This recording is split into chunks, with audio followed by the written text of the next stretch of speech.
I get to come here and talk to you guys. This is I mean, I don't mean to brag, but this is great. What up, guys? Welcome to my reaction series. So as you guys know, I love making fun of my own kind, influencers. As you guys know, in a previous video, I did the hierarchy of hard jobs. A hierarchy of hard jobs. So at the top, so this is going to be the hardest. This is going to be the least hard. Because, the ladies always say they work so hard. Let's ask ourselves, who's doing what? Is it working? Yeah, okay. Who is doing what in these industries? So, at the top, these are the jobs that if you mess up, the result is your death, somebody else's death. Yeah, it's basically your death or somebody else's death. So, we got logging, which is the #1 cause of workplace death in the United States. #2, crab fishermen, which we're going to talk about a little more later. Surgeons. If you're a heart surgeon, that's pretty intense, because it's one thing to work hard. But it's another thing to work hard with an intense amount of pressure where if you mess up, if you're human, if I say the wrong thing at work tomorrow, I can issue a retraction. If these guys do the wrong thing at work, they're done. They're cooked. The surgeon could get sued. The surgeon could lose his license. All for being human, for making a mistake. The crab fishermen, there's boats in Alaska where there are men that don't come back. They risk their lives to get us crabs. So again, when I hear podcasters saying that their job is so hard, I think, how dare you? How dare you take for granted the amazing job that we have? How dare you for a second say that this is too difficult? Now next, we got the plumbers, the linemen, and the doctors. Now, these are the jobs that the result of these jobs means thousands of people could be affected. So if a plumber does the wrong thing, like let's see he's the plumber on a city contracting job, the whole city could be mad at him. Imagine being that guy where you mess up and the whole entire crew is mad at you. That is a lot of pressure. You know that because of your actions, the city lost its water, its power, whatever. So again, when I hear streamers and podcasters saying they have a hard job, I think, how dare you? These guys have hard jobs. Next, we have the jobs where the result of your job is to protect the public. It can be dangerous, but they're not necessarily fearing their life every day by signing up. And you also could be legally liable for mistakes. So again, police officers, it varies. Now, I've done none of these jobs, I'd like to say. So you guys, if you have a disagreement on where it should go in the hierarchy, you're totally welcome to put it in the comments. Maybe one goes higher than the other. This was what I came up with. But police officers, if they make the wrong decision, they could be thrown in jail. Firemen, if they make the wrong choice, they could die in a burning building. Paramedics.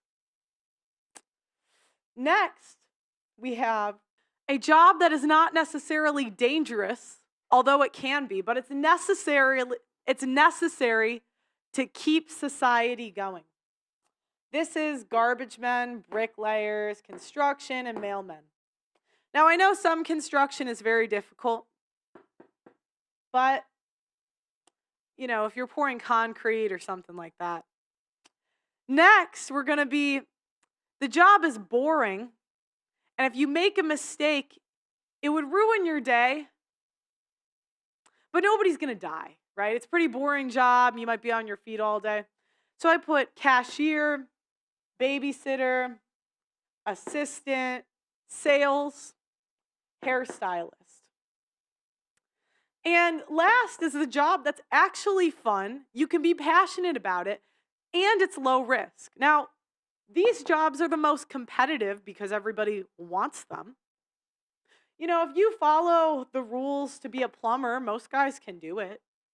But there's very few successful musicians, comedians, OnlyFans models that actually make money. But the barrier to entry is nothing for these. I mean, anyone can really do it. So imagine when you're down here on the hierarchy of hard jobs.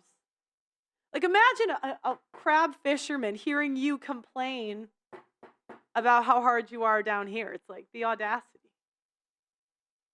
And there was feedback saying that, okay, well, it takes a lot of mental energy and you have to be smart. Okay, sure.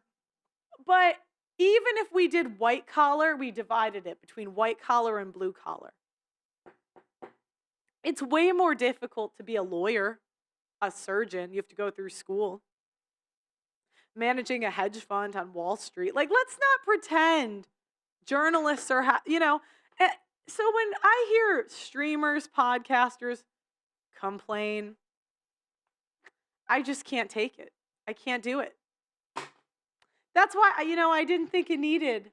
I thought she would say, oh, I agree, Pearl, you're right. We shouldn't complain. I just said it off the cuff. No. I gotta, you hate women. Can we just talk about how hard it is to film content? I am trying to keep up with posting my content 2 times a day, but I always try to post at least once. And sometimes it's kind of just like post whatever comes to my mind first. So maybe it's doing my workout in the morning, or doing my makeup, or going out to get coffee, or posting my tips and tricks like I always do. White women, we've talked about black fatigue, and I think that's a real thing. But I do have white women fatigue because I think we're the most spoiled group, because a lot of us have daddy's money, right? And so we don't really know what it's like to work for real. And then we get married to like white guys that make, they make good money usually. So again, we don't know what it's like to work for real. So we think like getting coffee is hard. She's complaining about making 2 TikTok videos a day. These are 60-second. It can be even as short as 10-second videos up to like 2 minutes. Really? That's hard. But I always try to post at least once a day. And posting is just so hard. Like, filming is hard. And so many people make it look easy on this app, and their editing is great. And I'm telling you, I have been doing this now for 5 months. And yes, my filming, editing has gotten better, but it's still hard. And I still get so frustrated. And sometimes I just want to give up and delete all the clips, delete all the editing, and remove it from my drafts immediately. It is hard to film. Just your classic white woman. Okay, who's another white woman? Only white women are going to be complaining about TikTok being a hard job, because the black women, they've done actual hard jobs. They didn't grow up with money. They're from like the hood. So, they've worked at McDonald's. They've worked at Taco Bell. White women worked at Ulta. We don't really know difficult jobs like that. We're not farmers anymore. We're baristas. So black women have, they've dealt with the bottom feeders, you could say, a society, working some of these jobs. They're at the DMV. Do you know the type of people you'd have to deal with to work at the DMV? White women we're spoiled. We don't know. We have no idea what it's like to work a hard job. Please don't hate me for saying this.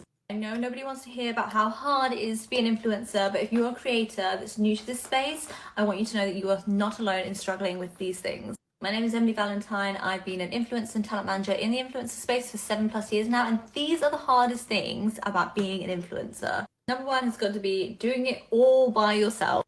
When you're working on your own as an influencer, you actually forego a lot of the well-being and emotional perks that you... See, men would look at that as a plus. They would say, I don't have to work with other people. This is amazing. I don't have to work with women. Oh, yeah, thank God. But women, it's like we have the best thing where we don't have to work with a bunch of people. It's kind of like group projects in school. I'd rather just do it myself. And yet we still find a way to complain. Get when you work in an office with real life colleagues. Like, this can feel so lonely at times. I've definitely felt this over the years when I don't have anyone to like bounce ideas off and like kind of get accountability from. I often feel Translation, I want to steal other people's work. and I can't motivate myself. I'm second guessing myself when I'm making huge decisions or even small ones in my business. It also means that like celebrating big milestones or big career wins are pretty much non-existent. I honestly try and remind myself to celebrate the wins all the way through my career, but it's so hard to do when you don't have a boss to remind you to do so or a team to pick up the slack when you want to take time off to celebrate. So having little to no privacy when you're an influencer is something that I know lots of influencers struggle with. When I first started out as like a beauty blogger, all of my content was mainly like reviews or tutorials. But as my following grew and my following became more interested in me as a person, the lifestyle I was living, where I was going, what I was eating, where I was traveling to, the more questions I got on. So she's complaining about having no privacy, even though that's a choice. That is a choice. You don't have to share everything. That's women. We think there's like a gun to our head and we have to post our kids on the internet. We have to tell them everything. It's like, no. Who I was hanging out with, who I was dating, wanted my opinion on all manner of things. Think of it like this. You open a small tiny window into your life for a small tiny group of people, and then that group of people grows, therefore the window grows, and therefore the access to you has to grow. Honestly, sometimes it can feel like followers feel like they have access to you 24/7, and it's really important that you as the influencer put down those boundaries. But obviously, as an influencer, I know that this can be really hard, especially when you want to always be there for your audience and continually serve them. So this is probably the thing I struggle with the most when it comes to being an influencer. Most jobs are behind the scenes. There's no camera, there's no audience, and there's no stage that you do like your daily work on. You report to like a small group of people and feedback comes direct to you from a small group of clients or managers. So on my platforms, I have to be switched on for All right. approximately 9 hours. They know that it's just Okay, being on 24/7. She's like, oh, I don't get time off. I'm like, when are we on? I get to come here and talk to you guys. This is I mean, I don't mean to brag, but this is great. Somebody cares about a woman's opinion. Oh, I want that job. me time and Okay. All right. Let's go to this next guy. He said content creation as a career is hard. Tell that to the coal miners. It's just the equivalent, right? And I get a little frustrated when I see this stuff because as a YouTuber, that should never be in your vocabulary ever. Because again, there are men that do, let's just go here. This seems a little bit more hard to me. I don't know. Oh no, I'm on. I have to be on 24/7. I don't get off. I mean, this guy could die if the log goes the wrong way. It's just. But now we're gonna hear this little Chad here. Being a content creator is really fucking hard. Now listen, before you start jumping down my throat, I'm not saying it's as hard as being a blue collar worker or being a single mom of 3 kids trying to support all them. I'm not saying that. It's just. Oh, I put us at the bottom of the hierarchy of hard jobs. At the bottom. The top. Jobs where you have the pressure that you could kill yourself and other people. And you have to have a high IQ. Like a surgeon, it's probably harder. Anyways. Hard in its own way. Because if you're a content creator and you're not feeling motivated or creative, you're fucked. Your monthly income directly relies on how motivated you are, and other people's monthly income relies on if they don't kill anybody. You know what I mean? It's like, I don't know, the surgeon has to go into work and not kill people.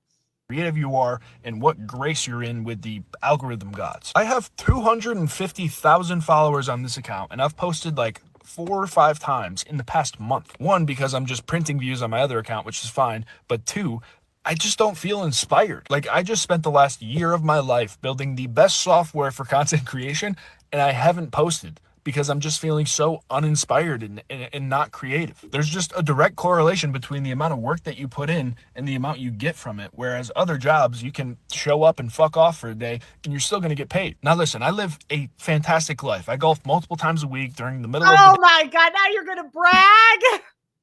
Day. Like I do whatever the fuck I want. But I'm just saying it's hard in its own way. And I really think there's something to be said for all the people out there. Oh, please shut up. Please just never talk again. Please, God, never. Just finished work and it's 5:19. Try being an influencer for a day. Try it. Because the people who say it's easy are so far out of their minds, try it for a day. It is not for everybody. I I am surprised she's still Literally just I'm surprised she's still on the internet after that. Oh my God. This is why we have such a bad reputation. I hate us too. I can't even blame you.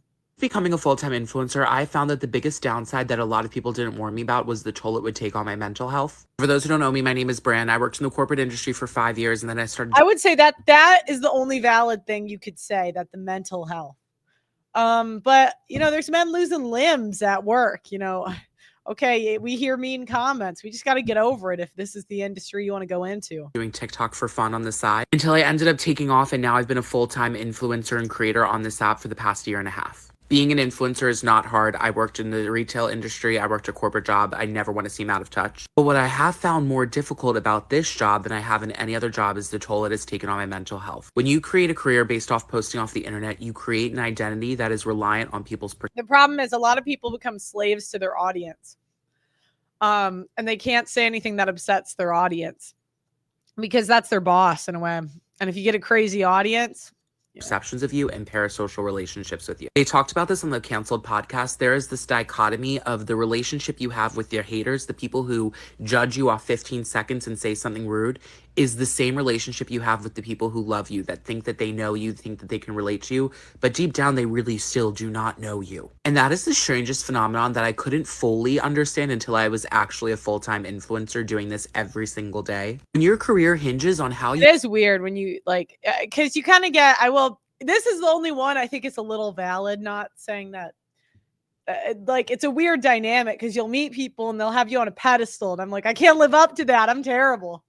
No, take me off. I'm like, look, I'm not, I could be a better person, let me just,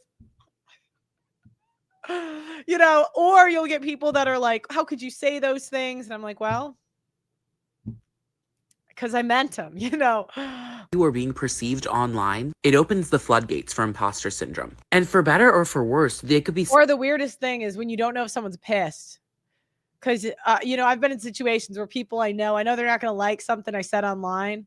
And I'm like, please don't show up with an attitude today. I don't need this. saying really nice things about you online, and then you have an overinflated ego thinking you're amazing. And then they could be saying horrible things about you that aren't even true, and you could feel like crap about yourself for weeks on end. Another thing people don't talk about is the dopamine rush and how addictive this is. There is a dopamine effect when you get a viral video. You see those numbers go up. It's like, oh my gosh, I have to keep posting. There's just rush of excitement. It's like, how viral is it going to go? How many followers am I going to get? Am I going to get a brand partnership from this? Is someone famous going to comment on it? And then you post something that you think is going to go bonkers, get like millions of views, and it doesn't perform the way you want it to. It flops. The imposter syndrome comes back in. Am I not funny anymore? Does everyone hate me now? Those are feelings that I never had in my 9-to-5 job. Like when I left work, which brings me to my next point. This is a 24/7 job. Because in today's day and age, in order to— okay, that's enough. That's enough from the influencers. Okay, as you guys know, I don't think influencers, I would recommend, I don't want to say should, you can do what you want. I don't recommend talking about this ever because we are very privileged, in a way, elitist class in society, and this is the best job in the world. I thank you guys every day that I can do this because I really don't know what I would do if I wasn't a YouTuber. I love it here. But we are very privileged. It does not hold a penny to the people working 9-to-5s or, jobs every single day. So anyways, like the video, subscribe to the channel, and I'll see you guys next time.